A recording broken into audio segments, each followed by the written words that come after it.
Would that I had! She glanced through the letter, which was careful and formal in its wording. Dr. Aziz is innocent, she read. Then her voice began to tremble again. But think of his behavior to you, Ronnie. When you had already to bear so much for my sake, it was shocking of him. My dear, how can I repay you? How can one repay when one has nothing to give? What is the use of personal relationships when everyone brings less and less to them? I feel we ought all to go back into the desert for centuries and try and get good. I want to begin at the beginning. All the things I thought I'd learnt are just a hindrance. They're not knowledge at all. I'm not fit for personal relationships. Well, let's go, let's go. Of course, Mr. Fielding's letter doesn't count. He can think and write what he likes, only he shouldn't have been rude to you when you had so much to bear. That's what matters. I don't want your arm. I'm a magnificent walker, so don't touch me, please. Mrs. McBride wished her an affectionate goodbye, a woman with whom she had nothing in common and whose intimacy oppressed her. They would have to meet now, year after year, until one of their husbands was superannuated. Truly, Anglo-India had caught her with a vengeance, and perhaps it served her right for having tried to take up a line of her own. Humbled yet repelled, she gave thanks. Oh, we must help one another. We must take the rough with the smooth, said Mrs. McBride. Miss Derrick was there too, still making jokes about her comic Maharaja and Rani. Required as a witness at the trial, she had refused to send back the Mudcull car. They would be frightfully sick. Both Mrs. McBride and Miss Derrick kissed her and called her by her Christian name. Then Ronnie drove her back. It was early in the morning, for the day, as the hot weather advanced, swelled like a monster at both ends, and left less and less room for the movements of mortals. As they neared his bungalow, he said, Mother's looking forward to seeing you, but of course she's old, one mustn't forget that. Old people never take things as one expects, in my opinion. He seemed warning her against approaching disappointment, but she took no notice. Her friendship with Mrs. Moore was so deep and real that she felt sure it would last, whatever else happened. What can I do to make things easier for you? It's you who matter, she sighed. Dear old girl to say so. Dear old boy. Then she cried, Ronnie, she isn't ill too. He reassured her. Major Calendar was not dissatisfied. But you'll find her irritable. We are an irritable family. Well, you'll see for yourself. No doubt my own nerves are out of order, and I expected more from Mother when I came in from the office than she felt able to give. She is sure to make a special effort for you. Still, I don't want your homecoming to be a disappointing one. Don't expect too much. The house came in sight. It was a replica of the bungalow she had left. Puffy, red, and curiously severe, Mrs. Moore was revealed upon a sofa. She didn't get up when they entered, and the surprise of this roused Adela from her own troubles. Here you are both back, was the only greeting. Adela sat down and took her hand. It withdrew, and she felt that just as others repelled her, so did she repel Mrs. Moore. Are you all right? You appeared all right when I left, said Ronnie, trying not to speak crossly, but he had instructed her to give the girl a pleasant welcome, and he could not but feel annoyed. I am all right, she said heavily.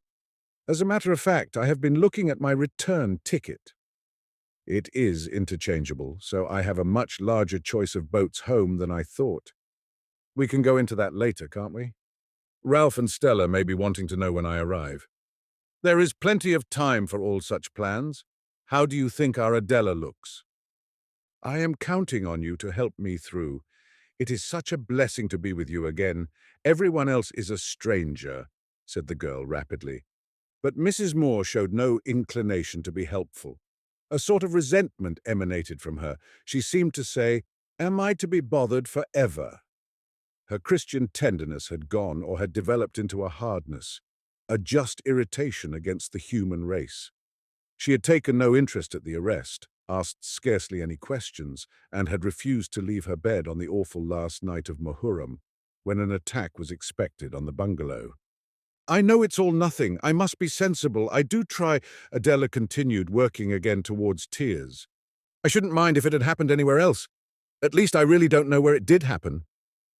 Ronnie supposed that he understood what she meant. She could not identify or describe the particular cave, indeed almost refused to have her mind cleared up about it. and it was recognized that the defense would try to make capital out of this during the trial. He reassured her.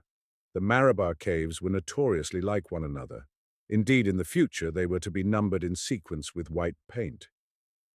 Yes, I mean that, at least not exactly, but there is this echo that I keep on hearing. Oh, what of the echo? Asked Mrs. Moore, paying attention to her for the first time. I can't get rid of it. I don't suppose you ever will. Ronnie had emphasized to his mother that Adela would arrive in a morbid state, yet she was being positively malicious. Mrs. Moore, what is this echo? Don't you know? No, what is it? Oh, do say. I felt you would be able to explain it. This will comfort me so. If you don't know, you don't know. I can't tell you. I think you're rather unkind not to say. Say, said the old lady bitterly, as if anything can be said. I have spent my life in saying or in listening to sayings. I have listened too much. It is time I was left in peace. Not to die, she added sourly. No doubt you expect me to die, but when I've seen you and Ronnie married and seen the other two and whether they want to be married, I'll retire then into a cave of my own. She smiled to bring down her remark into ordinary life and thus add to its bitterness. Somewhere where no young people will come asking questions and expecting answers. Some shelf. Quite so, but meantime a trial is coming on, said her son hotly. And the notion of most of us is that we'd better pull together and help one another through, instead of being disagreeable. Are you going to talk like that in the witness box? Why should I be in the witness box? To confirm certain points in our evidence. I have nothing to do with your ludicrous law courts, she said, angry. I will not be dragged in at all. I won't have her dragged in either. I won't have any more trouble on my account, cried Adela, and again took the hand, which was again withdrawn. Her evidence is not the least essential. I thought she would want to give it. No one blames you, Mother, but the fact remains that you dropped off at the first cave and encouraged Adela to go on with him alone, whereas if you'd been well enough to keep on too, nothing would have happened. He planned it, I know. Still, you fell into his trap, just like Fielding and Anthony before you. Forgive me for speaking so plainly, but you've no right to take up this high and mighty attitude about law courts. If you're ill, that's different. But you say you're all right, and you seem so, in which case I thought you'd want to take your part. I did really. I'll not have you worry her whether she's well or ill, said Adela, leaving the sofa and taking his arm, then dropped it with a sigh and sat down again. But he was pleased she had rallied to him and surveyed his mother patronizingly. He had never felt easy with her. She was by no means the dear old lady outsiders supposed, and India had brought her into the open. I shall attend your marriage, but not your trial, she informed them, tapping her knee. She had become very restless and rather ungraceful. Then I shall go to England. You can't go to England in May, as you agreed. I have changed my mind. Well, we'd better end this unexpected wrangle, said the young man, striding about. You appear to want to be left out of everything, and that's enough. My body, my miserable body, she sighed. Why isn't it strong? Oh, why can't I walk away and be gone? Why can't I finish my duties and be gone? Why do I get headaches and puff when I walk? And all the time this to do, and that to do, and this to do in your way, and that to do in her way, and everything sympathy and confusion and bearing one another's burdens. Why can't this be done and that be done in my way, and they be done and I at peace? Why has anything to be done? I cannot see. Why all this marriage? Marriage! The human race would have become a single person centuries ago if marriage was any use, and all this rubbish about love, love in a church, love in a cave, as if there is the least difference, and I held up from my business over such trifles. What do you want? He said, exasperated. Can you state it in simple language? If so, do. I want my pack of patience cards. Very well, get them. He found, as he expected, that the poor girl was crying, and as always an Indian close outside the window, a Malay in this case, picking up sounds. Much upset, he sat silent for a moment, thinking over his mother and her senile intrusions. He wished he had never asked her to visit India or become under any obligation to her. Well, my dear girl, this isn't much of a homecoming, he said at last. I had no idea she had this up her sleeve." Adela had stopped crying. An extraordinary expression was on her face, half relief, half horror. She repeated, "Aziz, Aziz." They all avoided mentioning that name. It had become synonymous with the power of evil. He was the prisoner, the person in question, the defense, and the sound of it now rang out like the first note of new symphony. "Aziz, have I made a mistake?" "You're overtired," he cried, not much surprised. "Ronnie, he's innocent. I made an awful mistake." "Well, sit down anyhow." He looked round the room, but only two sparrows were chasing one another. She obeyed and took hold of his hand. He stroked it, and she smiled and gasped as if she had risen to the surface of the water, then touched her ear. "My echo's better." "That's good. You'll be perfectly well in a few days, but you must save yourself up for the trial. Das is a very good fellow. We shall all be with you." "But Ronnie, dear Ronnie, perhaps there oughtn't to be any trial." "I don't quite know what you're saying, and I don't think you do. If Dr. Aziz never did it, he ought to be let out." A shiver, like impending death, passed over Ronnie. He said hurriedly, "He was let out until the Muharram riot, when he had to be put in again." To divert her, he told her the story, which was held to be amusing. Nureddin had stolen the Nawab Bahadur's car and driven Aziz into a ditch in the dark. Both of them had fallen out, and Nureddin had cut his face open. Their wailing had been drowned by the cries of the faithful, and it was quite a time before they were rescued by the police. Nureddin was taken to the Minto hospital.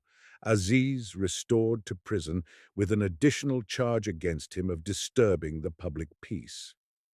"Half a minute," he remarked when the anecdote was over, and went to the telephone to ask Calendar to look in as soon as he found it convenient, because she hadn't borne the journey well. When he returned, she was in a nervous crisis, but it took a different form. She clung to him and sobbed, "Help me to do what I ought." "Aziz is good. You heard your mother say so." "Heard what?" "He's good. I've been so wrong to accuse him. Mother never said so." "Didn't she?" she asked, quite reasonable, open to every suggestion anyway. "She never mentioned that name once. But Ronnie, I heard her." "Pure illusion. You can't be quite well, can you, to make up a thing like that?" "I suppose I can't." "How amazing of me." "I was listening to all she said as far as it could be listened to. She gets very incoherent." When her voice dropped, she said it, towards the end, when she talked about love. Love. I couldn't follow. But just then she said, "Dr. Aziz never did it." Those words? The idea more than the words. "Never, never, my dear girl." Complete illusion. His name was not mentioned by anyone. Look here, you are confusing this with Fielding's letter." That's it," she cried, greatly relieved. "I knew I'd heard his name somewhere. I am so grateful to you for clearing this up. It's the sort of mistake that worries me and proves I'm neurotic." "So you won't go saying he's innocent again, will you? For every servant I've got is a spy." He went to the window. The Mali had gone, or rather had turned into two small children. Impossible they should know English, but he sent them packing. "They all hate us," he explained. "It'll be all right after the verdict, for I will say this for them, they do accept the accomplished fact. But at present they're pouring out money like water to catch us tripping, and a remark like yours is the very thing they look out for. It would enable them to say it was a put-up job on the part of us officials. You see what I mean?" Mrs. Moore came back with the same air of ill temper and sat down with a flump by the card table. To clear the confusion up, Ronnie asked her point-blank whether she had mentioned the prisoner. She could not understand the question, and the reason of it had to be explained. She replied, "I never said his name," and began to play patience. "I thought you said, 'Aziz is an innocent man,' but it was in Mr. Fielding's letter." "Of course he is innocent," she answered indifferently. It was the first time she had expressed an opinion on the point. "You see, Ronnie, I was right," said the girl. "You were not right. She never said it. But she thinks it. Who cares what she thinks?" "Red 9 on black 10, from the card table. She can think, and Fielding too, but there's such a thing as evidence, I suppose." "I know, but—" Is it again my duty to talk? Asked Mrs. Moore, looking up. Apparently, as you keep interrupting me. Only if you have anything sensible to say. Oh, how tedious. Trivial. And as when she had scoffed at love, love, love, her mind seemed to move towards them from a great distance and out of darkness. Oh, why is everything still my duty? When shall I be free from your fuss? Was he in the cave, and were you in the cave, and on and on? And unto us a son is born, unto us a child is given. And am I good, and is he bad, and are we saved? And ending everything the echo. I don't hear it so much, said Adela, moving towards her. You send it away. You do nothing but good. You are so good. I am not good, no bad. She spoke more calmly and resumed her cards, saying as she turned them up, a bad old woman, bad, bad, detestable. I used to be good with the children growing up. Also, I meet this young man in his mosque. I wanted him to be happy. Good, happy, small people. They do not exist. They were a dream. But I will not help you to torture him for what he never did. There are different ways of evil, and I prefer mine to yours. Have you any evidence in the prisoner's favor? Said Ronnie in the tones of the just official. If so, it is your bounden duty to go into the witness box for him instead of for us. No one will stop you. One knows people's characters, as you call them, she retorted disdainfully, as if she really knew more than character but could not impart it. I have heard both English and Indians speak well of him, and I felt it isn't the sort of thing he would do. Feeble, mother. Feeble. Most feeble. And most inconsiderate to Adela. Adela said, it would be so appalling if I was wrong. I should take my own life. He turned on her with, what was I warning you just now? You know you're right, and the whole station knows it. Yes, this is very, very awful. I'm as certain as ever he followed me. Only wouldn't it be possible to withdraw the case? I dread the idea of giving evidence more and more, and you are all so good to women here, and you have so much more power than in England. Look at Miss Derrick's motor car. Oh, of course it's out of the question. I'm ashamed to have mentioned it. Please forgive me. That's all right, he said inadequately. Of course I forgive you, as you call it. But the case has to come before a magistrate now. It really must. The machinery has started. She has started the machinery. It will work to its end. Adela inclined towards tears in consequence of this unkind remark, and Ronnie picked up the list of steamship sailings with an excellent notion in his head. His mother ought to leave India at once. She was doing no good to herself or to anyone else there. Chapter 23. Lady Mellanby, wife to the Lieutenant Governor of the province, had been gratified by the appeal addressed to her by the ladies of Chandrapur. She could not do anything. Besides, she was sailing for England, but she desired to be informed if she could show sympathy in any other way. Mrs. Turton replied that Mr. Heaslop's mother was trying to get a passage, but had delayed too long, and all the boats were full. Could Lady Mellanby use her influence? Not even Lady Mellanby could expand the dimensions of a P&O, but she was a very, very nice woman, and she actually wired offering the unknown and obscure old lady accommodation in her own reserved cabin. It was like a gift from heaven. Humble and grateful, Ronnie could not but reflect that there are compensations for every woe.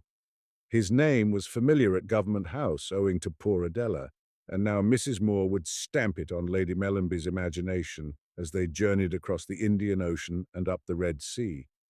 He had a return of tenderness for his mother, as we do for our relatives when they receive conspicuous and unexpected honor. She was not negligible. She could still arrest the attention of a high official's wife. So Mrs. Moore had all she wished. She escaped the trial, the marriage, and the hot weather.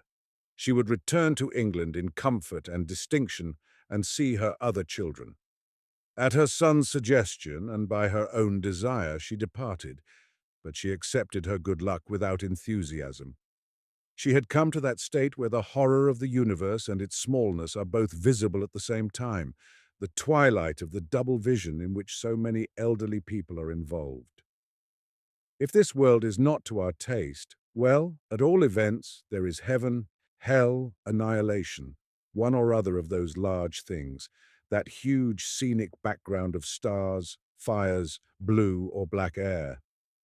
All heroic endeavor and all that is known as art assumes that there is such a background, just as all practical endeavor, when the world is to our taste, assumes that the world is all.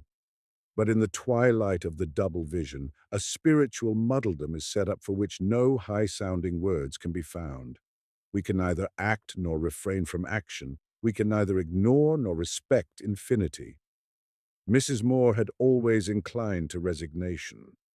As soon as she landed in India, it seemed to her good, and when she saw the water flowing through the mosque tank, or the Ganges, or the moon, caught in the shawl of night with all the other stars, it seemed a beautiful goal and an easy one, to be one with the universe, so dignified and simple. But there was always some little duty to be performed first, some new card to be turned up from the diminishing pack and placed, and while she was pottering about, the Marabar struck its gong. What had spoken to her in that scoured-out cavity of the granite? What dwelt in the first of the caves? Something very old and very small. Before time, it was before space also. Something snub-nosed, incapable of generosity, the undying worm itself. Since hearing its voice, she had not entertained one large thought. She was actually envious of Adela. All this fuss over a frightened girl. Nothing had happened, and if it had, she found herself thinking with the cynicism of a withered priestess. If it had, there are worse evils than love. The unspeakable attempt presented itself to her as love, in a cave, in a church. Boom, it amounts to the same. Visions are supposed to entail profundity, but wait till you get one, dear reader. The abyss also may be petty, the serpent of eternity made of maggots.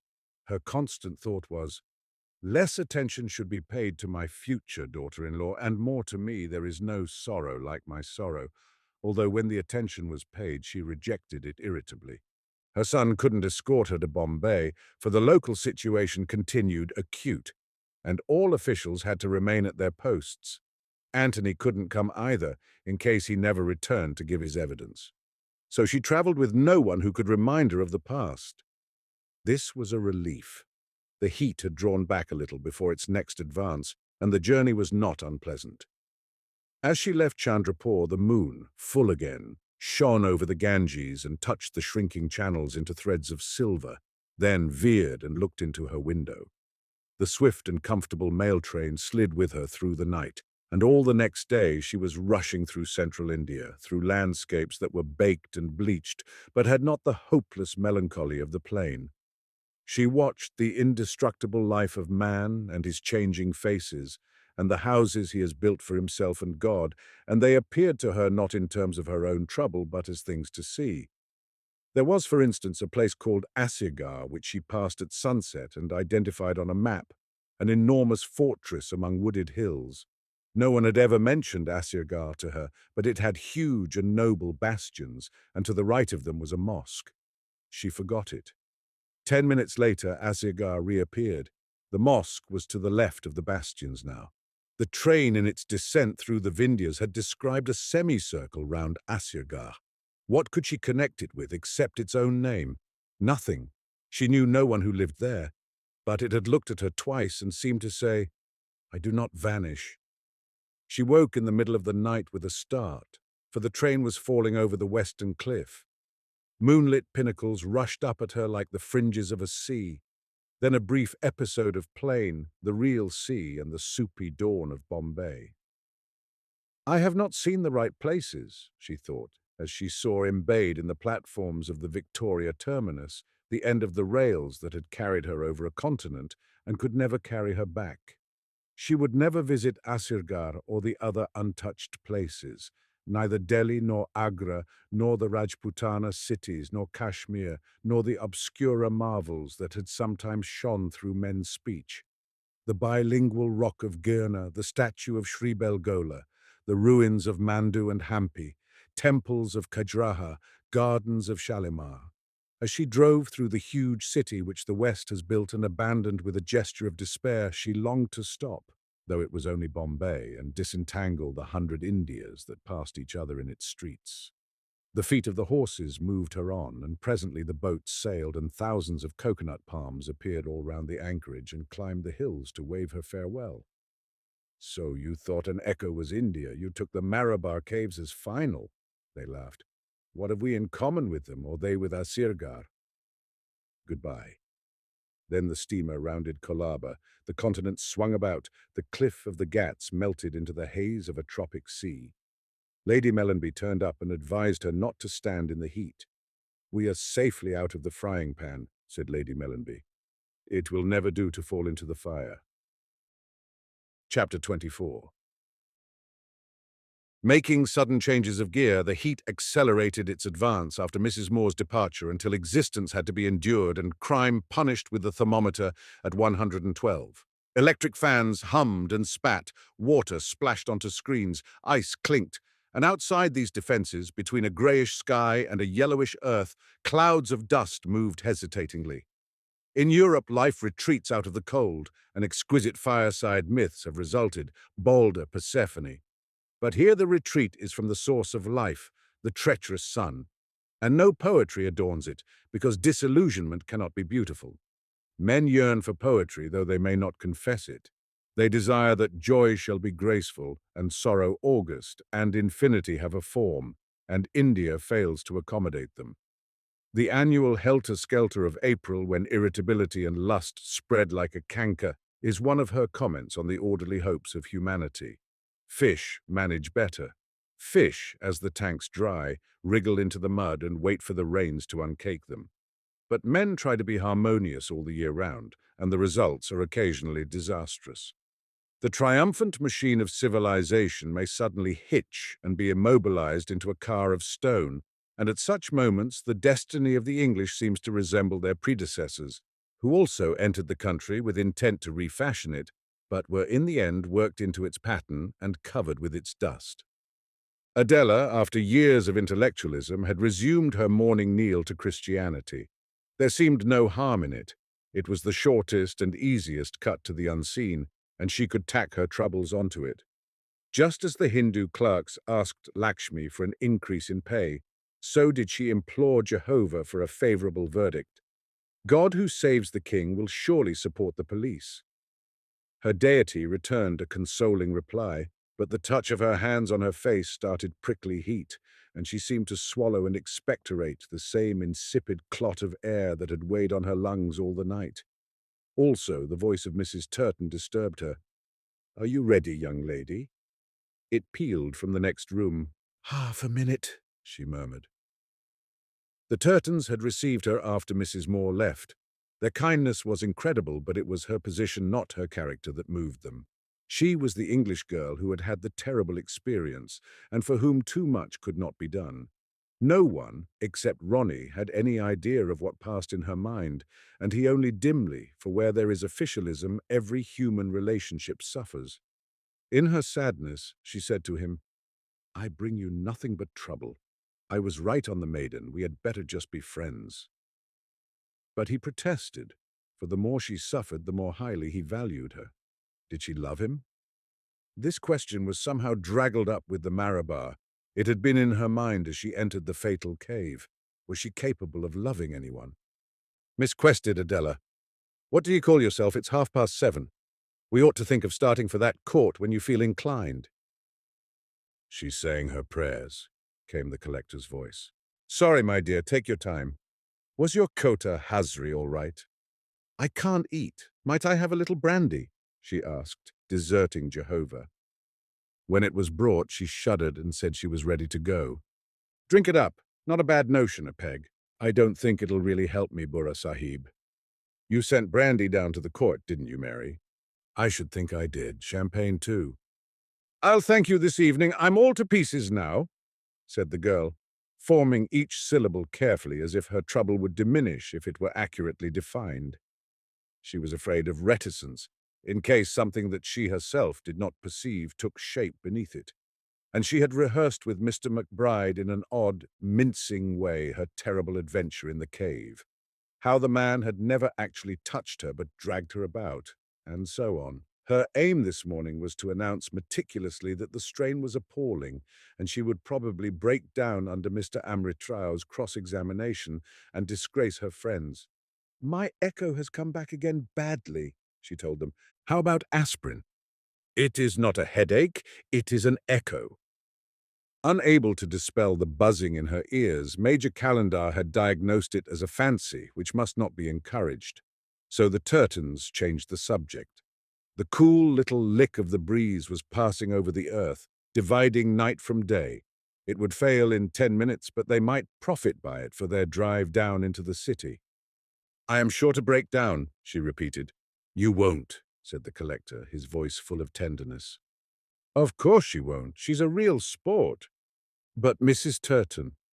Yes, my dear child. If I do break down, it is of no consequence. It would matter in some trials, not in this. I put it to myself in the following way. I can really behave as I like, cry, be absurd. I am sure to get my verdict unless Mr. Das is most frightfully unjust. You're bound to win, he said calmly, and did not remind her that there was bound to be an appeal. The Nawab Bahadur had financed the defense and would ruin himself sooner than let an innocent Moslem perish, and other interests less reputable were in the background too. The case might go up from court to court, with consequences that no official could foresee. Under his very eyes, the temper of Chandrapur was altering. As his car turned out of the compound, there was a tap of silly anger on its paint, a pebble thrown by a child. Some larger stones were dropped near the mosque. In the Maidan, a squad of native police on motorcycles waited to escort them through the bazaars. The collector was irritated and muttered, "McBride's an old woman." But Mrs. Turton said, "Really? After Muharram, a show of force will do no harm. It's ridiculous to pretend they don't hate us. Do give up that farce." He replied in an odd, sad voice, "I don't hate them. I don't know why." And he didn't hate them. For if he did, he would have had to condemn his own career as a bad investment. He retained a contemptuous affection for the pawns he had moved about for so many years. They must be worth his pains. After all, it's our women who make everything more difficult out here, was his inmost thought, as he caught sight of some obscenities upon a long blank wall, and beneath his chivalry to misquested resentment lurked, waiting its day. Perhaps there is a grain of resentment in all chivalry. Some students had gathered in front of the city magistrate's court, hysterical boys whom he would have faced if alone, but he told the driver to work round to the rear of the building. The students jeered, and Rafi, hiding behind a comrade that he might not be identified, called out the English were cowards. They gained Ronnie's private room, where a group of their own sort had collected. None were cowardly, all nervy, for queer reports kept coming in. The sweepers had just struck, and half the commodes of Chandrapur remained desolate in consequence. Only half, and sweepers from the district who felt less strongly about the innocence of Dr. Aziz would arrive in the afternoon and break the strike. But why should the grotesque incident occur? And a number of Mohammedan ladies had sworn to take no food until the prisoner was acquitted. Their death would make little difference. Indeed, being invisible, they seemed dead already. Nevertheless, it was disquieting. A new spirit seemed abroad, a rearrangement, which no one in the stern little band of whites could explain. There was a tendency to see Fielding at the back of it. The idea that he was weak and cranky had been dropped. They abused Fielding vigorously. He had been seen driving up with the two councils, Amrit Rao and Mahmud Ali. He encouraged the Boy Scout movement for seditious reasons. He received letters with foreign stamps on them and was probably a Japanese spy. This morning's verdict would break the renegade, but he had done his country and the empire incalculable disservice. While they denounced him, Miss Quested lay back with her hands on the arms of her chair and her eyes closed, reserving her strength. They noticed her after a time and felt ashamed of making so much noise. "Can we do nothing for you?" Miss Derrick said. "I don't think so, Nancy, and I seem able to do nothing for myself." "But you're strictly forbidden to talk like that. You're wonderful." "Yes, indeed," came the reverent chorus. "My old Das is all right," said Ronnie, starting a new subject in low tones. "Not one of them's all right," contradicted Major Calendar. "Das is, really." "You mean he's more frightened of acquitting than convicting, because if he acquits he'll lose his job," said Leslie with a clever little laugh. Ronnie did mean that, but he cherished illusions about his own subordinates, following the finer traditions of his service here. and he liked to maintain that his old Dars really did possess moral courage of the public school brand. He pointed out that, from one point of view, it was good that an Indian was taking the case. Conviction was inevitable, so better let an Indian pronounce it. There would be less fuss in the long run. Interested in the argument, he let Adela become dim in his mind. "In fact, you disapprove of the appeal I forwarded to Lady Mellanby," said Mrs. Turton with considerable heat. "Pray don't apologize, Mr. Heaslop. I am accustomed to being in the wrong." "I didn't mean that." "All right. I said don't apologize." "Those swine are always on the lookout for a grievance," said Leslie to propitiate her. "Swine, I should think so," the Major echoed. "And what's more, I'll tell you what. What's happened is a damn good thing, really, barring, of course, its application to present company. It'll make them squeal, and it's time they did squeal. I've put the fear of God into them at the hospital anyhow. You should see the grandson of our so-called leading loyalist." He tittered brutally as he described poor Noureddin's present appearance. "His beauty's gone. 5 upper teeth, 2 lower and a nostril. Old Panalal brought him the looking-glass yesterday, and he blubbered." I laughed. "I tell you, and so would you. That used to be one of these buck niggers, I thought. Now he's all septic. Damn him, blast his soul. I believe he was unspeakably immoral. He subsided, nudged in the ribs, but added, "I wish I'd had the cutting up of my late assistant, too. Nothing's too bad for these people." "At last some sense is being talked," Mrs. Turton cried, much to her husband's discomfort. "That's what I say. I say there's not such a thing as cruelty after a thing like this." "Exactly, and remember it afterwards, you men. You're weak, weak, weak. Why, they ought to crawl from here to the caves on their hands and knees whenever an Englishwoman's in sight. They oughtn't to be spoken to. They ought to be spat at. They ought to be ground into the dust. We've been far too kind with our bridge parties and the rest." She paused. Profiting by her wrath, the heat had invaded her. She subsided into a lemon squash and continued between the sips to murmur, "Weak, weak," and the process was repeated. The issues Miss Quested had raised were so much more important than she was herself that people inevitably forgot her. Presently the case was called. Their chairs preceded them into the court, for it was important that they should look dignified. And when the Chuprasis had made all ready, they filed into the ramshackly room with a condescending air, as if it was a booth at a fair. The collector made a small official joke as he sat down, at which his entourage smiled, and the Indians, who could not hear what he said, felt that some new cruelty was afoot, otherwise the sahibs would not chuckle. The court was crowded and, of course, very hot, and the first person Adela noticed in it was the humblest of all who were present, a person who had no bearing officially upon the trial, the man who pulled the punkah. Almost naked and splendidly formed, he sat on a raised platform near the back, in the middle of the central gangway, and he caught her attention as she came in, and he seemed to control the proceedings. He had the strength and beauty that sometimes come to flower in Indians of low birth. When that strange race nears the dust and is condemned as untouchable, then nature remembers the physical perfection that she accomplished elsewhere, and throws out a god, not many, but one here and there, to prove to society how little its categories impress her. This man would have been notable anywhere. Among the thin-hammed, flat-chested mediocrities of Chandrapur, he stood out as divine, yet he was of the city. Its garbage had nourished him. He would end on its rubbish heaps. Pulling the rope towards him, relaxing it rhythmically, sending swirls of air over others, receiving none himself, he seemed apart from human destinies, a male fate, a winnower of souls. Opposite him, also on a platform, sat the little assistant magistrate, cultivated, self-conscious, and conscientious. The punkah wallah was none of these things. He scarcely knew that he existed, and did not understand why the court was fuller than usual. Indeed, he did not know that it was fuller than usual, didn't even know he worked a fan, though he thought he pulled a rope. Something in his aloofness impressed the girl from middle-class England and rebuked the narrowness of her sufferings. In virtue of what had she collected this roomful of people together? Her particular brand of opinions, and the suburban Jehovah who sanctified them. By what right did they claim so much importance in the world? and assume the title of civilization.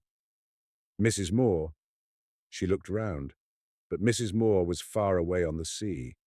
It was the kind of question they might have discussed on the voyage out before the old lady had turned disagreeable and queer. While thinking of Mrs. Moore, she heard sounds which gradually grew more distinct. The epoch-making trial had started, and the superintendent of police was opening the case for the prosecution. Mr. McBride was not at pains to be an interesting speaker. He left eloquence to the defense, who would require it. His attitude was, "Everyone knows the man's guilty, and I am obliged to say so in public before he goes to the Andamans." He made no moral or emotional appeal, and it was only by degrees that the studied negligence of his manner made itself felt and lashed part of the audience to fury. Laboriously did he describe the genesis of the picnic. The prisoner had met Miss Quested at an entertainment given by the principal of Government College, and had there conceived his intentions concerning her. Prisoner was a man of loose life, as documents found upon him at his arrest would testify. Also, his fellow assistant, Dr. Panalal, was in a position to throw light on his character, and Major Calendar himself would speak. Here Mr. McBride paused. He wanted to keep the proceedings as clean as possible, but Oriental pathology, his favorite theme, lay around him, and he could not resist it. Taking off his spectacles, as was his habit before enunciating a general truth, he looked into them sadly, and remarked that the darker races are physically attracted by the fairer, but not vice versa. Not a matter for bitterness, this, not a matter for abuse, but just a fact which any scientific observer will confirm. "Even when the lady is so uglier than the gentleman?"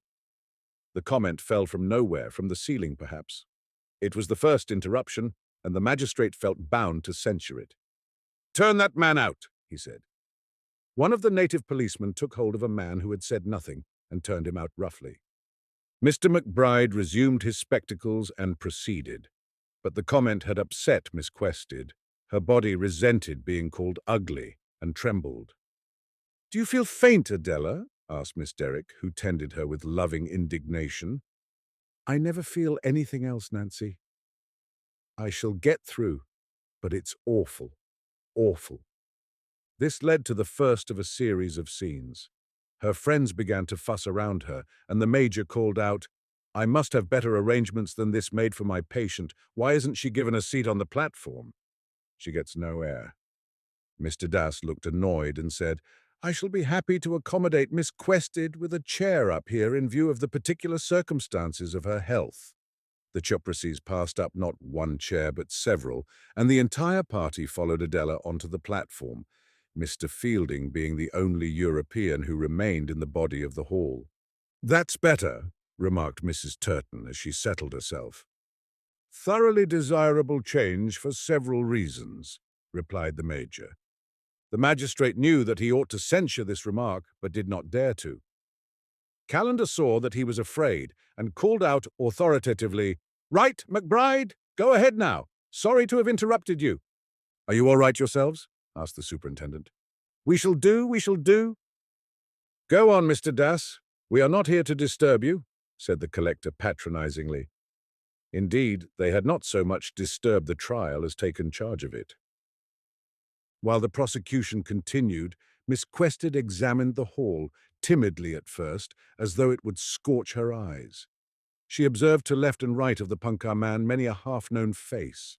Beneath her were gathered all the wreckage of her silly attempt to see India, the people she had met at the bridge party, the man and his wife who hadn't sent their carriage, the old man who would lend his car, various servants, villagers, officials, and the prisoner himself. There he sat, strong, neat little Indian with very black hair and pliant hands. She viewed him without special emotion. Since they last met, she had elevated him into a principle of evil, but now he seemed to be what he had always been, a slight acquaintance. He was negligible, devoid of significance, dry like a bone, and though he was guilty, no atmosphere of sin surrounded him. "I suppose he is guilty. Can I possibly have made a mistake?" she thought. For this question still occurred to her intellect, though since Mrs. Moore's departure it had ceased to trouble her conscience. Pleader Mahmud Ali now arose and asked with ponderous and ill-judged irony whether his client could be accommodated on the platform too. Even Indians felt unwell sometimes, though naturally Major Calendar did not think so, being in charge of a government hospital. Another example of their exquisite sense of humour, sang Miss Derrick. Ronnie looked at Mr. Das to see how he would handle the difficulty, and Mr. Das became agitated and snubbed Pleader Mahmud Ali severely. "Excuse me." It was the turn of the eminent barrister from Calcutta. He was a fine-looking man, large and bony, with grey, closely cropped hair. "We object to the presence of so many European ladies and gentlemen upon the platform," he said in an Oxford voice. "They will have the effect of intimidating our witnesses. Their place is with the rest of the public in the body of the hall.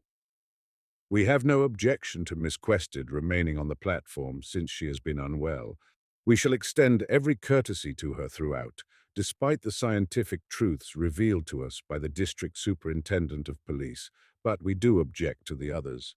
"Oh, cut the cackle and let's have the verdict," the Major growled. The distinguished visitor gazed at the magistrate respectfully. "I agree to that," said Mr. Das, hiding his face desperately in some papers. "It was only to Miss Quested that I gave permission to sit up here. Her friends should be so excessively kind as to climb down." "Well done, Das, quite sound," said Ronnie with devastating honesty. "Climb down indeed, what incredible impertinence," Mrs. Turton cried. "Do come quietly, Mary," murmured her husband. "Hi, my patient can't be left unattended." "Do you object to the civil surgeon remaining, Mr. Amritrao?" "I should object. A platform confers authority, even when it's 1 foot high, so come along all," said the collector, trying to laugh. "Thank you very much, sir," said Mr. Das, greatly relieved. "Thank you, Mr. Heaslop. Thank you, ladies all."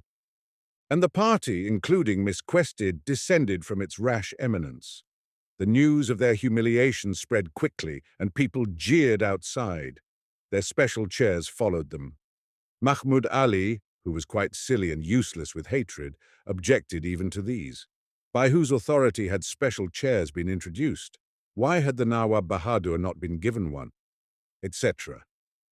People began to talk all over the room about chairs ordinary and special, strips of carpet, platforms 1 foot high.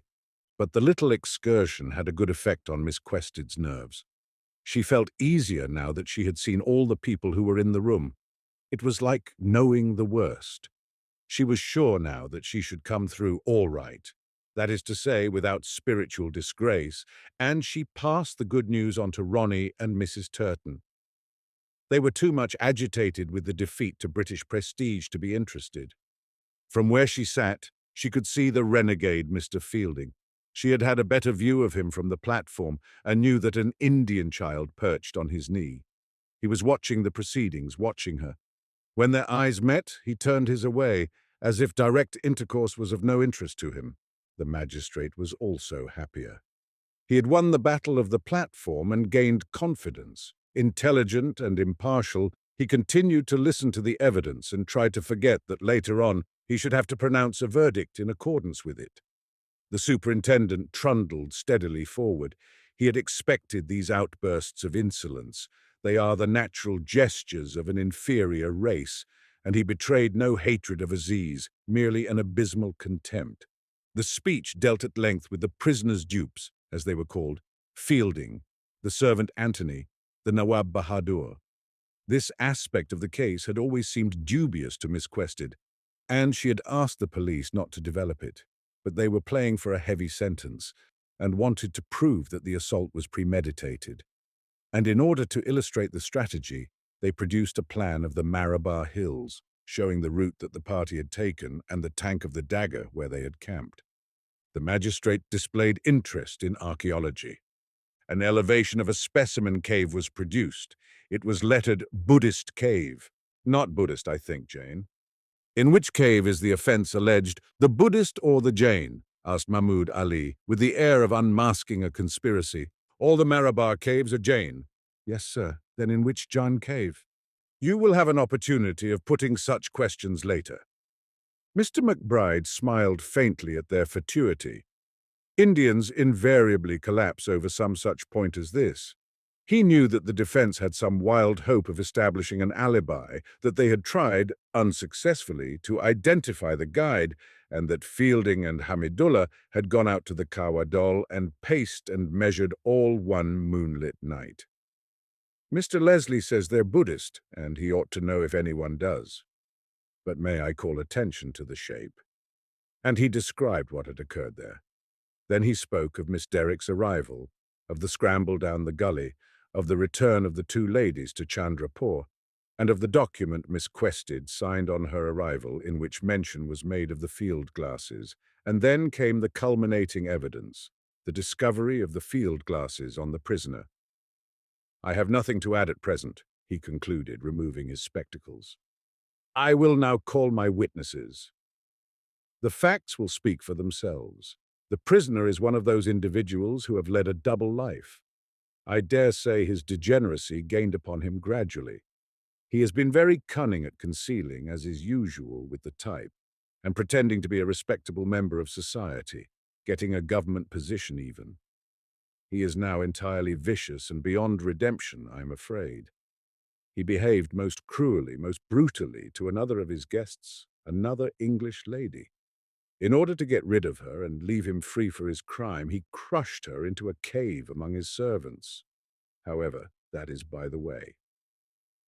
But his last words brought on another storm, and suddenly a new name, Mrs. Moore, burst on the court like a whirlwind.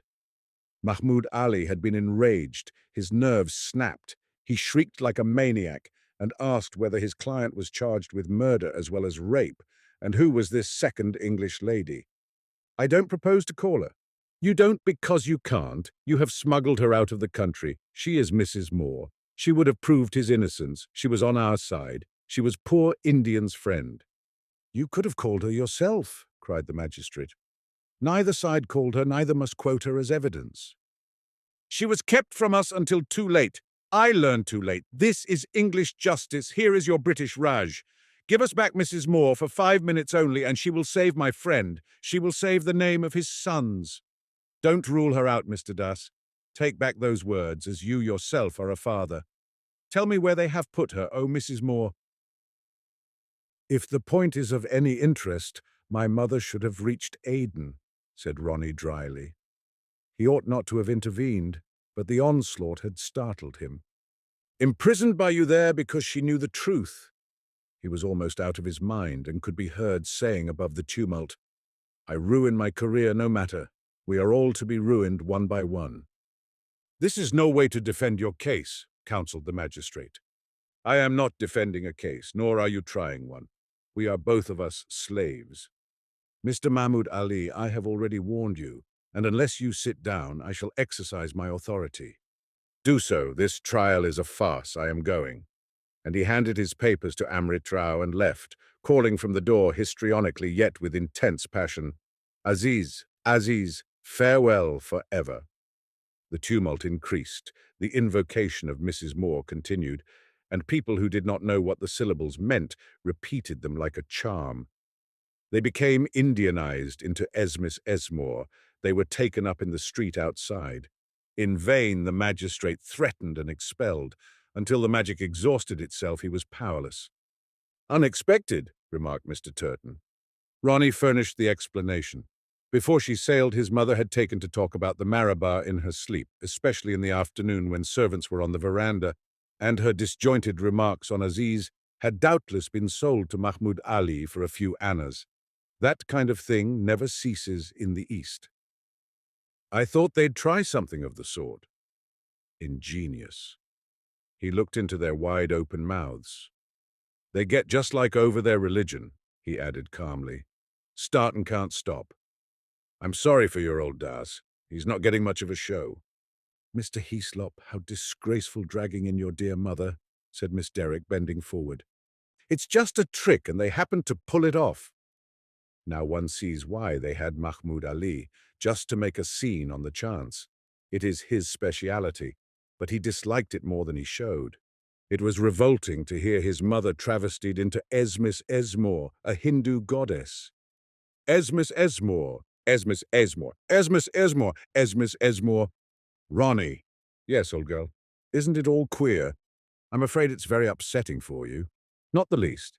I don't mind it. Well, that's good. She had spoken more naturally and healthily than usual. Bending into the middle of her friends, she said, "Don't worry about me. I'm much better than I was. I don't feel the least faint. I shall be all right, and thank you all, thank you for your kindness." She had to shout her gratitude, for the chant, "Es Miss Esmore," went on. Suddenly it stopped. It was as if the prayer had been heard, and the relics exhibited. "I apologize for my colleague," said Mr. Amritrau, rather to everyone's surprise. "He is an intimate friend of our client, and his feelings have carried him away." "Mr. Mahmoud Ali will have to apologize in person," the magistrate said. "Exactly, sir. He must. But we had just learnt that Mrs. Moore had important evidence which she desired to give. She was hurried out of the country by her son before she could give it, and this unhinged Mr. Mahmoud Ali, coming as it does upon an attempt to intimidate our only other European witness, Mr. Fielding. Mr. Mahmoud Ali would have said nothing had not Mrs. Moore been claimed as a witness by the police." He sat down. "An extraneous element is being introduced into the case," said the magistrate. "I must repeat that as a witness, Mrs. Moore does not exist. Neither you, Mr. Amritrau, nor Mr. McBride, you, have any right to surmise what that lady would have said. She is not here, and consequently she can say nothing." "Well, I withdraw my reference," said the superintendent wearily. "I would have done so 15 minutes ago if I had been given the chance. She is not of the least importance to me. I have already withdrawn it for the defense." He added with forensic humor, "Perhaps you can persuade the gentleman outside to withdraw it too," for the refrain in the street continued. "I am afraid my powers do not extend so far," said Das, smiling. So peace was restored, and when Adela came to give her evidence, the atmosphere was quieter than it had been since the beginning of the trial. Experts were not surprised. There is no stay in your native. He blazes up over a minor point and has nothing left for the crisis. What he seeks is a grievance, and this he had found in the supposed abduction of an old lady. He would now be less aggrieved when Aziz was deported, but the crisis was still to come. Adela had always meant to tell the truth, and nothing but the truth, and she had rehearsed this as a difficult task. Difficult because her disaster in the cave was connected, though by a thread, with another part of her life, her engagement to Ronnie. She had thought of love just before she went in, and had innocently asked Aziz what marriage was like, and she supposed that her question had roused evil in him. To recount this would have been incredibly painful. It was the one point she wanted to keep obscure. She was willing to give details that would have distressed other girls, but this story of her private failure she dared not allude to, and she dreaded being examined in public in case something came out. But as soon as she rose to reply and heard the sound of her own voice, she feared not even that. A new and unknown sensation protected her like magnificent armor. She didn't think what had happened, or even remember in the ordinary way of memory, but she returned to the Marabar Hills and spoke from them across a sort of darkness to Mr. McBride. The fatal day recurred in every detail, but now she was of it and not of it at the same time, and this double relation gave it indescribable splendor. Why had she thought the expedition dull? Now the sun rose again, the elephant waited, the pale masses of the rock flowed round her and presented the first cave. She entered, and a match was reflected in the polished walls, all beautiful and significant, though she had been blind to it at the time. Questions were asked, and to each she found the exact reply. Yes, she had noticed the tank of the dagger, but not known its name. Yes, Mrs. Moore had been tired after the first cave and sat in the shadow of a great rock near the dried-up mud. Smoothly the voice in the distance proceeded, leading along the paths of truth, and the airs from the punkah behind her wafted her on. "The prisoner and the guide took you onto the Kawa Dol, no one else being present. The most wonderfully shaped of those hills." Yes, as she spoke, she created the Kawa Dol, saw the niches up the curve of the stone, and felt the heat strike her face. And something caused her to add, "No one else was present to my knowledge." We appeared to be alone. "Very well. There is a ledge halfway up the hill. or broken ground rather, with caves scattered near the beginning of a nullah. I know where you mean. You went alone into one of those caves? That is quite correct. And the prisoner followed you. Now we've got him, from the major. She was silent. The court, the place of question, awaited her reply, but she could not give it until Aziz entered the place of answer. The prisoner followed you, didn't he? He repeated in the monotonous tones that they both used. They were employing agreed words throughout, so that this part of the proceedings held no surprises. May I have half a minute before I reply to that, Mr. McBride? Certainly. Her vision was of several caves. She saw herself in one, and she was also outside it, watching its entrance for Aziz to pass in. She failed to locate him. It was the doubt that had often visited her, but solid and attractive like the hills. I am not... Speech was more difficult than vision. I am not quite sure. I beg your pardon, said the superintendent of police. I cannot be sure. I didn't catch that answer. He looked scared, his mouth shut with a snap. You are on that landing, or whatever we term it, and you have entered a cave. I suggest to you that the prisoner followed you. She shook her head. What do you mean, please? No, she said in a flat, unattractive voice. Slight noises began in various parts of the room, but no one yet understood what was occurring except Fielding. He saw that she was going to have a nervous breakdown and that his friend was saved. What is that? What are you saying? Speak up, please. The magistrate bent forward. I'm afraid I have made a mistake. What nature of mistake?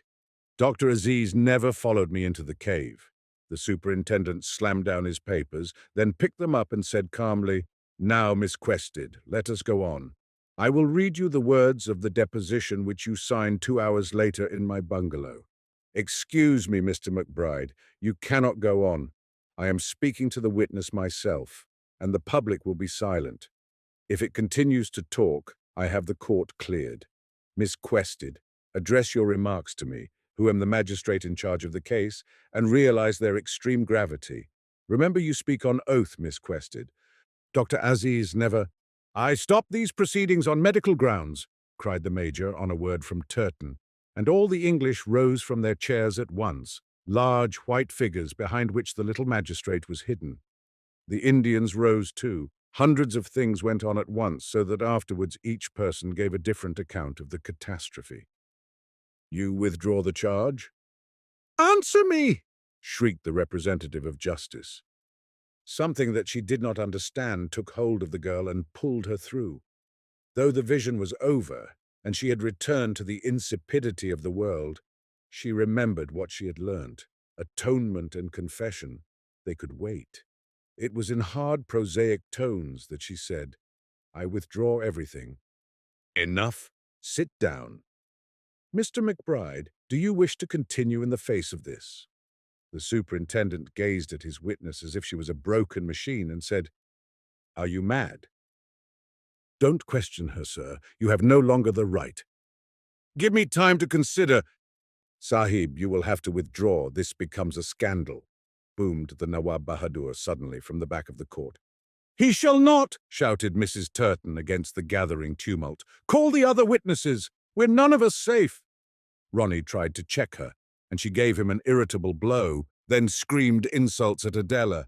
The superintendent moved to the support of his friends, saying nonchalantly to the magistrate as he did so, Right, I withdraw. Mr. Das rose, nearly dead with the strain. He had controlled the case, just controlled it. He had shown that an Indian can preside. To those who could hear him, he said, The prisoner is released without one stain on his character. The question of costs will be decided elsewhere. And then the flimsy framework of the court broke up. The shouts of derision and rage culminated. People screamed and cursed, kissed one another, wept passionately. Here were the English, whom their servants protected. There Aziz fainted in Hamidullah's arms. Victory on this side, defeat on that. Complete for one moment was the antithesis. Then life returned to its complexities. Person after person struggled out of the room to their various purposes. And before long, no one remained on the scene of the fantasy, but the beautiful naked god. Unaware that anything unusual had occurred, he continued to pull the cord of his punkah to gaze at the empty dais and the overturned special chairs, and rhythmically to agitate the clouds of descending dust. Chapter 25. Miss Quested had renounced her own people. Turning from them, she was drawn into a mass of Indians of the shopkeeping class and carried by them towards the public exit of the court. The faint, indescribable smell of the bazaars invaded her, sweeter than a London slum, yet more disquieting. A tuft of scented cotton wool wedged in an old man's ear, fragments of pan between his black teeth, odorous powders, oils, the scented east of tradition, but blended with human sweat as if a great king had been entangled in ignominy and could not free himself, or as if the heat of the sun had boiled and fried all the glories of the earth into a single mess. They paid no attention to her.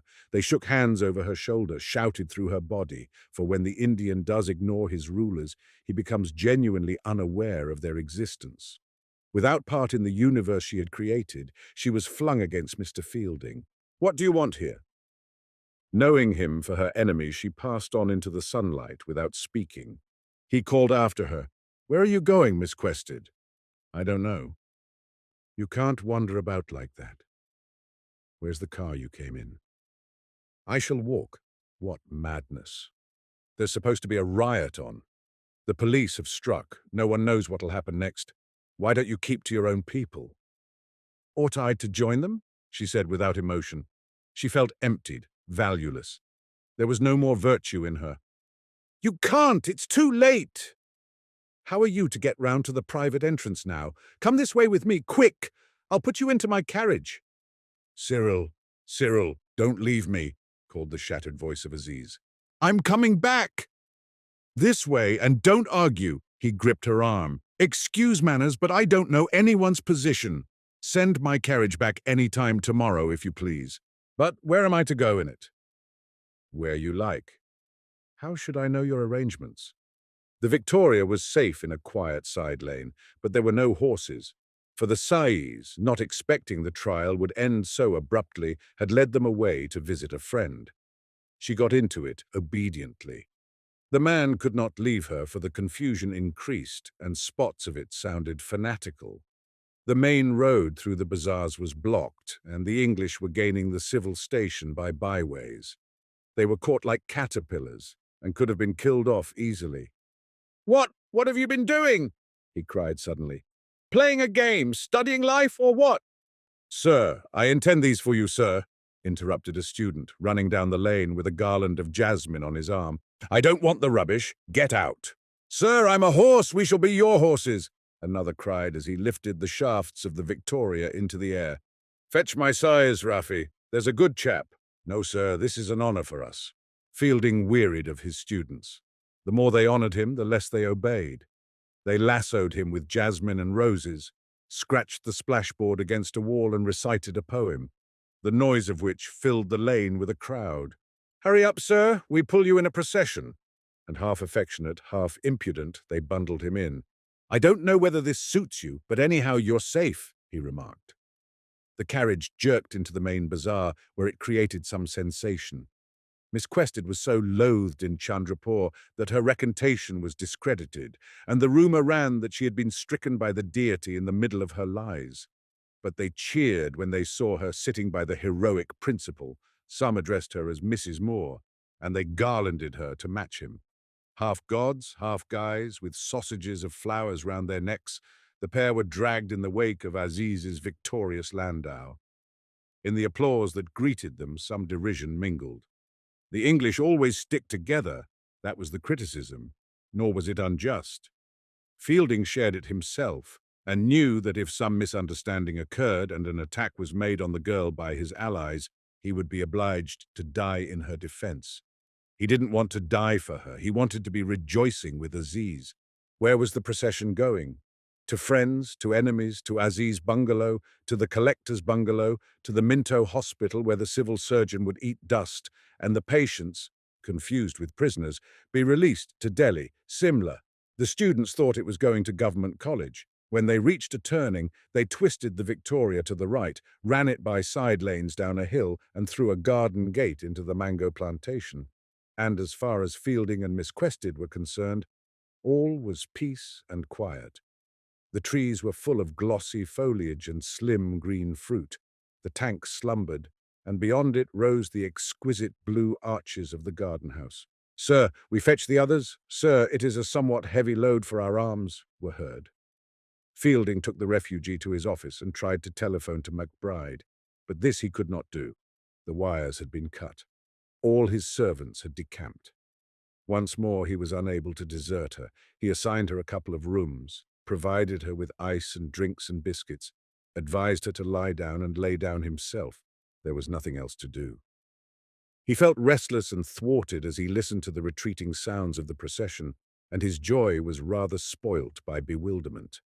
It was a victory, but such a queer one. At that moment Aziz was crying, "Cyril! Cyril!" Crammed into a carriage with the Nawab Bahadur, Hamidullah, Mahmud Ali, his own little boys and a heap of flowers, he was not content. He wanted to be surrounded by all who loved him. Victory gave no pleasure. He had suffered too much. From the moment of his arrest he was done for. He had dropped like a wounded animal. He had despaired, not through cowardice, but because he knew that an Englishwoman's word would always outweigh his own. "It is fate," he said, and "it is fate," when he was imprisoned anew after Mohurrim. All that existed in that terrible time was affection, and affection was all that he felt in the first painful moments of his freedom. Why isn't Cyril following? Let us turn back. But the procession could not turn back. Like a snake in a drain, it advanced down the narrow bazaar towards the basin of the Maidan, where it would turn about itself and decide on its prey. "Forward, forward!" shrieked Mahmud Ali, whose every utterance had become a yell. "Down with the collector! Down with the superintendent of police!" "Mr. Mahmud Ali, this is not wise," implored the Nawab Bahadur. He knew that nothing was gained by attacking the English, who had fallen into their own pit and had better be left there. Moreover, he had great possessions and deprecated anarchy. "Cyril, again you desert!" cried Aziz. "Yet some orderly demonstration is necessary," said Hamidullah. "Otherwise, they will still think we are afraid." "Down with the civil surgeon. Rescue Nureddin." "Nureddin? They are torturing him." "Oh, my God, for this too was a friend." "They are not. I will not have my grandson made an excuse for an attack on the hospital," the old man protested. "They are. Calendar boasted so before the trial. I heard through the tatties. He said, 'I have tortured that nigger.'" "Oh, my God, my God." He called him a nigger, did he? "They put pepper instead of antiseptic on the wounds." "Mr. Mahmud Ali, impossible. A little roughness will not hurt the boy. He needs discipline." "Pepper. Civil surgeon said so. They hope to destroy us one by one. They shall fail." The new injury lashed the crowd to fury. It had been aimless hitherto, and had lacked a grievance. When they reached the Maidan and saw the sallow arcades of the Minto, they shambled towards it, howling. It was near midday. The earth and sky were insanely ugly. The spirit of evil again strode abroad. The Nawab Bahadur alone struggled against it, and told himself that the rumor must be untrue. He had seen his grandson in the ward only last week, but he too was carried forward over the new precipice, to rescue, to maltreat Major Calendar in revenge, and then was to come the turn of the civil station generally.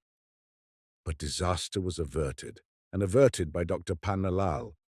Dr. Pannalal had offered to give evidence for the prosecution in the hope of pleasing the English, also because he hated Aziz. When the case broke down, he was in a very painful position. He saw the crash coming sooner than most people, slipped from the court before Mr. Das had finished, and drove Dapple off through the bazaars in flight from the wrath to come. In the hospital he should be safe, for Major Calendar would protect him, but the Major had not come. And now things were worse than ever, for here was a mob, entirely desirous of his blood, and the orderlies were mutinous and would not help him over the back wall, or rather hoisted him and let him drop back, to the satisfaction of the patients. In agony he cried, Man can but die the once, and waddled across the compound to meet the invasion, salaaming with one hand and holding up a pale yellow umbrella in the other. "Oh, forgive me," he whined as he approached the victorious landau. "Oh, Dr. Aziz, forgive the wicked lies I told." Aziz was silent. The others thickened their throats and threw up their chins in token of scorn. "I was afraid, I was mislaid," the suppliant continued. "I was mislaid here, there, and everywhere as regards your character. Oh, forgive the poor old Hakim who gave you milk when ill. Oh, Nawab Bahadur, whoever merciful, is it my poor little dispensary you require? Take every cursed bottle agitated but alert. He saw them smile at his indifferent English, and suddenly he started playing the buffoon, flung down his umbrella, trod through it, and struck himself upon the nose. He knew what he was doing, and so did they. There was nothing pathetic or eternal in the degradation of such a man. Of ignoble origin, Dr. Panalal possessed nothing that could be disgraced, and he wisely decided to make the other Indians feel like kings, because it would put them into better tempers. When he found they wanted Nureddin, he skipped like a goat. He scuttled like a hen to do their bidding. The hospital was saved. And to the end of his life he could not understand why he had not obtained promotion on the morning's work. "Promptness, sir. Promptness similar to you," was the argument he employed to Major Calendar when claiming it. When Nureddin emerged, his face all bandaged, there was a roar of relief as though the Bastille had fallen. It was the crisis of the march, and the Nawab Bahadur managed to get the situation into hand. Embracing the young man publicly, he began a speech about justice, courage, liberty, and prudence, ranged under heads, which cooled the passion of the crowd. He further announced that he should give up his British-conferred title and live as a private gentleman, plain Mr. Zulfikar, for which reason he was instantly proceeding to his country seat. The landau turned, the crowd accompanied it. The crisis was over. The Marabar Caves had been a terrible strain on the local administration. They altered a good many lives and wrecked several careers, but they did not break up a continent or even dislocate a district. "We will have rejoicings tonight," the old man said. "Mr. Hamidullah, I depute you to bring out our friends Fielding and Amritrao, and to discover whether the latter will require special food. The others will keep with me. We shall not go out to Dilkusha until the cool of the evening, of course. I do not know the feelings of other gentlemen. For my own part, I have a slight headache, and I wish I had thought to ask our good Panalal for aspirin." For the heat was claiming its own. Unable to madden, it stupefied, and before long most of the Chandrapur combatants were asleep. Those in the civil station kept watch a little, fearing an attack. But presently they too entered the world of dreams, that world in which a third of each man's life is spent, and which is thought by some pessimists to be a premonition of eternity.